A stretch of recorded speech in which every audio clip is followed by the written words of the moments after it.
ডিজের সঙ্গে আতশবাজি ফাটিয়ে নৃত্যের তালে তালে বৃদ্ধের দেহ সৎকার করতে নিয়ে আসা হলো নবদ্বীপ মহাশ্মশানে।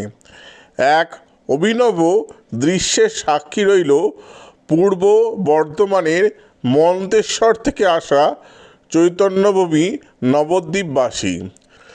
আরেকবার বলে রাখি, ডিজে বক্সের সাথে আতশবাজি ফাটিয়ে নেচে নেচে প্রায় 200 জন শ্মশানযাত্রী সুদূর পূর্ব বর্ধমানের মন্তেশ্বর থেকে এক বৃদ্ধের দেহ সৎকার করতে পৌঁছালেন নবদ্বীপ মহাশ্মশানে।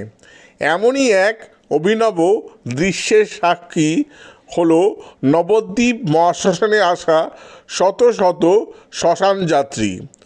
পরিবার সূত্রে জানতে পারা যায়, শুক্রবার রাতে বয়সজনিত কারণে পরলোক গমন করেন পেশায় কৃষক মন্তেশ্বর থানার অন্তর্গত বরণডালা গ্রামের বাসিন্দা ক্ষুদিরাম দাস। ক্ষুদিরাম দাস তার দীর্ঘ জীবনে 7 ছেলে মেয়েকে মানুষ করে প্রতিষ্ঠিত করার পাশাপাশি নাতিপুতিদেরও স্বাবলম্বী করে তোলেন। তাই তার পরলোক গমনে নাতিপুতি থেকে গ্রামবাসী সকলেই সিদ্ধান্ত নেন দাদুর দেহ সৎকালে ডিজে বাজিয়ে এবং আতশবাজি ফাটিয়ে নিয়ে যাওয়া হবে নবদ্বীপ মহাশ্মশানে। যেমনি ভাবা তেমনি কাজ। শনিবার দুপুরে একটি বাস ভর্তি করে বৃদ্ধের দেহটিকে নিয়ে আসা হয় শেষকৃত্য সম্পন্ন করার লক্ষ্যে নবদ্বীপ মহাশ্মশানে। এ বিষয়ে বৃদ্ধ ক্ষুদিরাম দাসের ছোট ছেলে পূর্ণ দাস কি জানালেন শোনাবো। হচ্ছে এই যে ডিজে বাজিয়ে নাচ করে কেন গ্রামবাসীরা তোমরা কেন?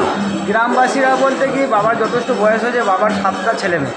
আচ্ছা। তাদের সমস্ত ছেলে মেয়েদের বিয়ে দেওয়া হয়ে গেছে, তাদের নাতি নাতিদেরও বিয়ে দেওয়া হয়ে গেছে। এবার একটা সুখের আনন্দে ওরা করেছে।